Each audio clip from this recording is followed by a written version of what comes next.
ಕನ್ನಡದ ಕಂದ ಕನ್ನಡವ ಕಾಪಾಡು ನನ್ನ ಆನಂದ. ಭಾಗವಿ ಮಾತಾಡ್ತಾರೆ.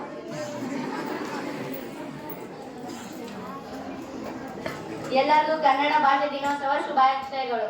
ಎಲ್ಲರಿಗೂ ಕನ್ನಡ ಭಾಷೆ ತಿಳ್ಕೊಬೇಕಂದ್ರೆ ನಾವು ಕರ್ನಾಟಕ ಹೇಗ್ ಬಂತ ತಿಳ್ಕೊಬೇಕು. ಅಷ್ಟು ಓದಕ್ಕೆ ಸಮಯ ಇಲ್ಲ, ಆದ್ರೆ ನನ್ಗೆ ಗೊತ್ತಿರೋ ಈ 2 ಮಾತಲ್ಲಿ ಹೇಳ್ತೀನಿ.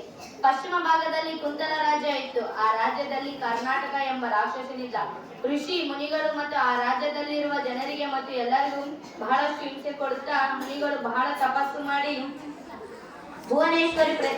ಭುವನೇಶ್ವರಿಯನ್ನ ಪ್ರತ್ಯಕ್ಷ ಮಾಡಿಕೊಂಡರು. ಈ ಕರ್ನಾಟಕ ರಾಕ್ಷಸನ ಹಿಂಸೆ ತಾಳಲಾರನೆಮ್ಮ ಅಂತ ಬೇಡಿಕೊಂಡರು. ಪ್ರತ್ಯಕ್ಷವಾಗಿ ಆ ಕರ್ನಾಟಕ ರಾಕ್ಷಸನನ್ನು ಸಂಹಾರ ಮಾಡುತ್ತಾಳೆ. ಸಂಹಾರ ಮಾಡುವಾಗ ಆ ಕರ್ನಾಟಕ ರಾಕ್ಷಸ ಕೇಳುತ್ತಾನೆ, ನನ್ನ ಹೆಸರನ್ನು ಈ ರಾಜ್ಯದಲ್ಲಿ ಉಳಿಸ್ಕೋಬೇಕಂತ ಈ ಪ್ರಯತ್ನ ಮಾಡಿದ್ದೇನೆ ತಾಯಿ, ಈ ಪ್ರಯತ್ನ ತಪ್ಪಾಗಿದ್ದರೆ ಕ್ಷಮಿಸು ತಾಯಿ ಅಂತ ಬೇಡ್ಕೊಳ್ತಾನೆ.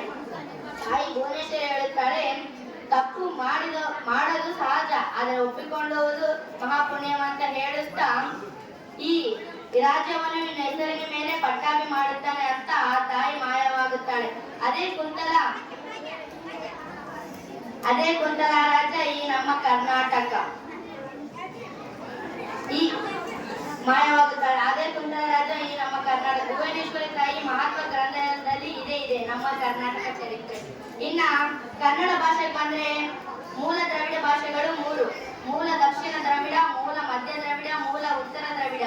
ಮೂಲ ದಕ್ಷಿಣ ದ್ರಾವಿಡ 2 ಭಾಗ. ದಕ್ಷಿಣ ದ್ರಾವಿಡ ಭಾಷೆ ಕನ್ನಡ ಭಾಷೆ, ದಕ್ಷಿಣ ಮಧ್ಯ ದ್ರಾವಿಡ ಭಾಷೆ ತೆಲುಗು ಭಾಷೆ.